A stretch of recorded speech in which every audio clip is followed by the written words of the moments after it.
the challenges are immense.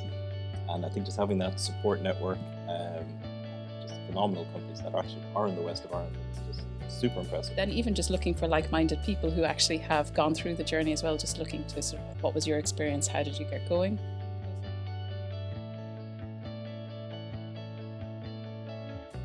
Today, I'm delighted to be joined by Ruth and John Mackey of Mbryonics, a Galway-based space technology business founded and led by John, Ruth and their brother David.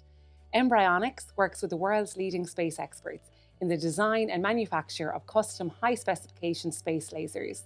The scaling technology business recently obtained over €17 million in funding from the European Innovation Council.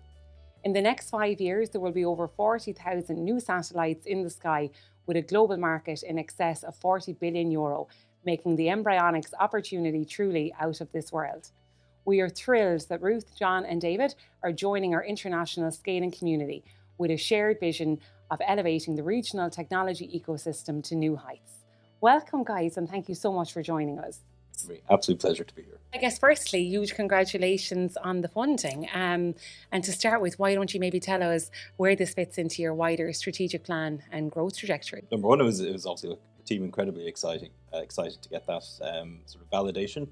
I mean, the IC is obviously in a highly competitive process, sort of picking sort of the top 10% of startups. So obviously a 10-year journey for Mbryonics, but as part of our sort of broader plan, it's really to support the establishment of a highly advanced manufacturing capability in the west of Ireland. So over the next sort of course of 3 to 5 years, we'll be scaling up a high volume production facility for our product family, for our space laser technologies. For a second, I'm going to bring you back if we can. So and when we look back since your journey, when you first started R&D activity, I guess in 2018, can you talk me through some of the key scaling challenges that you have had to date? I suppose, look, we started out as just 3 people, so we had a vision, but how to execute it was the big, difficulty. How do you get from the idea on paper to actually doing it? So a lot of the early days was actually just strategizing, look how we'd plan out the business. There were some opportunities in Europe to apply for funding, so that actually was a kickstart to us. So we got a Horizon Europe SME grant, and that allowed us to actually develop some really early stage just business opportunities, and then it took us actually going several times to the European Space Agency, so going out of our comfort zone and actually going to meet some of our customers to sort of see, look, would they get buy-in to what we were doing. And look, fortunately they were really enthusiastic, but we still had to then figure out, look, the steps, how do we get that actually in practice in our locality here and actually get that up off the ground. So a lot of that was early days, and just getting people to believe in what we were doing was probably the biggest challenge. And then after that, look, the technology side of things has just been part of the journey along the way, where we've met small challenges. We've sort of said, okay, that's an opportunity, we'll do something.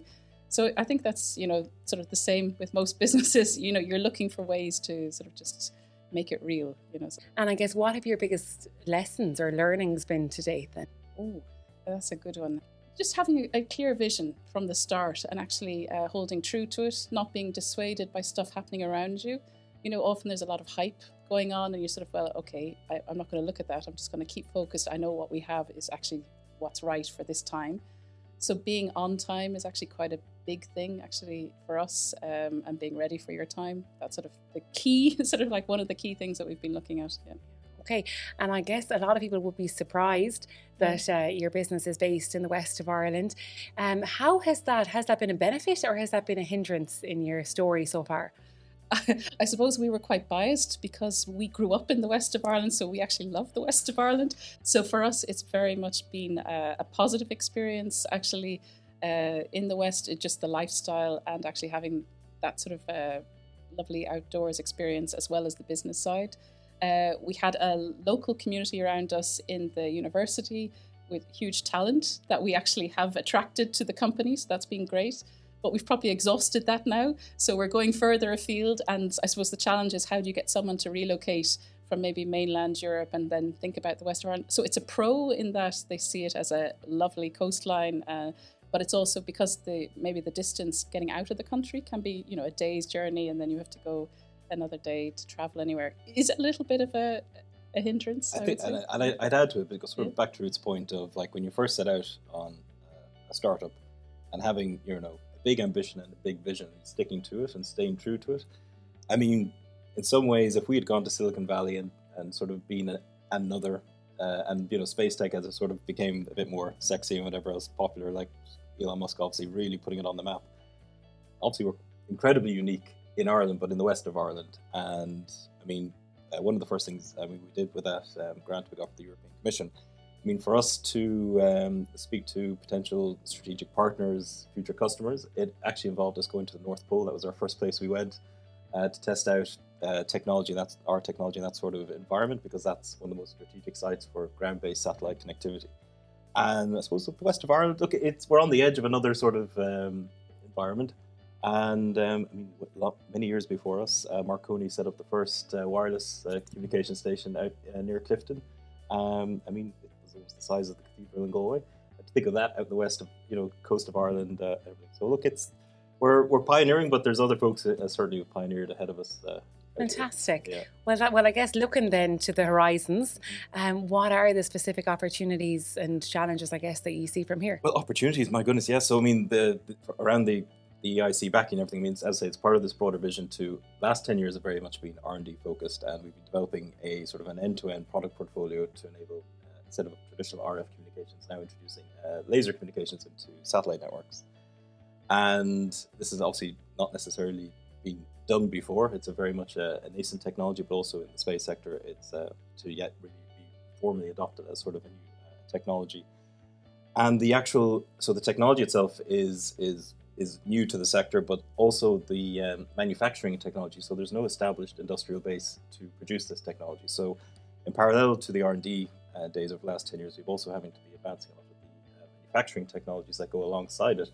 So that's really the core focus of the next sort of 2 years, is really establishing a scalable and sustainable manufacturing facility that will be first of its kind really in the world, and to be around sort of photonics, optics, advanced assembly, integration, test, and sort of aligns very much with, I suppose, like CHIPS Act sort of approaches that the US and Europe is taking at the moment, sovereignty, but around sort of these really key emerging technologies. So it's okay, and I guess how concerned are you about external technology disruption during this scaling period? The approach we took was to take, looking forwards, okay, looking towards technologies that would be sort of future-proof to a large extent.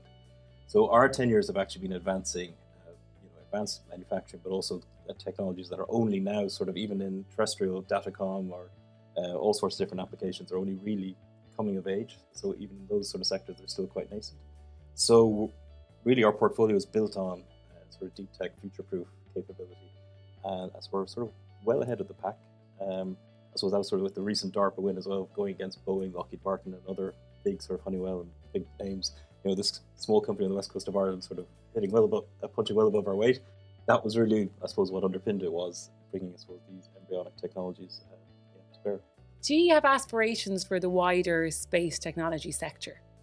What's happening now is a new connectivity layer is going to be emerging in space, and that's to provide connectivity for in-space infrastructure. So, returning to the moon, new navigational technologies, sort of really for both space, but also back down here on Earth for autonomous cars, all sorts of applications, direct to smartphone. So our technologies are really changing our satellites from just being sort of point-to-point communication vehicles to orbital sort of data centers. So it's more than just the lasers. It's really sort of turning space into a new sort of infrastructure to sort of power the next era of connectivity. Brilliant. What would stop you achieving your dream? In the sort of the satellite space world, it is a global sort of market. So global economics come into play. It's extremely geopolitical. There's all sorts of things like that. So in some ways, you're like looking at the economy of how everything's working. So there's all sorts of impacts that we sort of like consider in how we're doing that. So disruption to supply chains, all sorts of things like that come into play. Okay, well, in terms of overcoming blockades, that brings us nicely to our international scaling community. So as I already mentioned, I'm thrilled, obviously, that you want to join this community of regional scaling technology businesses. What motivated you to join? One of the reasons is, look, we're at this point of a new sort of chapter for the company, entering that scale-up phase. And I mean, you just need that. Honestly, the folks who've done it before, I mean, we're not reinventing the wheel here. We just desperately need mentorship, guidance. As Ruth says, look, what would stop? I mean, I think founders are a little bit cracked in the head sometimes, think, well, nothing will stop. But I mean, the challenges are immense. And I think just having that support network and just phenomenal companies that actually are in the west of Ireland is just super impressive. I mean, one thing that was so surprising was to learn of a number of companies in Galway that have been successful with the IC Accelerator, and it's just been, wow, it's like a little hotspot of, obviously huge success. Brilliant.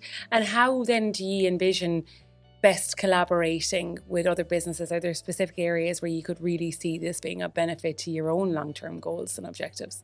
Oh, no, for sure. I mean, the company we've developed is largely vertically integrated, which is multidisciplinary across various different technologies. And scaling that comes with a lot of challenges. So we're looking for, certainly all the time, external supports and companies that are basically focused in what they do, right? So as an example, a company based here at Chipwright, I mean, brilliant in IC design. I mean, we'll be looking to leverage a lot more of that sort of capability to sort of move faster as we get bigger. I mean, we've had to have laser focus, but on certain aspects, so it's been very much internal. But with, I suppose, as the company grows, that's something we were looking to certainly advance. And then there's also the bit of actually giving back to the community as well. I have to say, the local enterprise office for us are heroes. I mean, when we first came around and knocked on Breeda's door and said, "This is what we're doing," whatever else, they just said, "Brilliant, we're here, let's back you." But it's certainly to be able to, when you're on those first steps of the ladder and everything in that journey, and just trying to honestly find your way forward, you have to be able just to give a little bit back. Means an awful lot. Great. And have you a wider vision that you would love to see a community like this really helping in terms of the regional technology ecosystem? When you've got that base, I suppose what Silicon Valley did as well, but that whole energy that it creates, and that energy then can't be ignored in a broader context in the country and also further afield. And yeah, it's just long-term sustainability, economic growth, and I think just quality of life can only improve. So it's a really important factor, and it's what Platform 94. I mean, this is going to give a voice, I think, to that, really harness that in such a way that it'll really have such a huge force for positive change. What key advice would you give to a scaling technology business, maybe at a slightly earlier stage, based in the region right now? Even just looking for like-minded people who actually have gone through the journey as well, just looking to sort of like, what was your experience? How did you get going? Those sorts of things.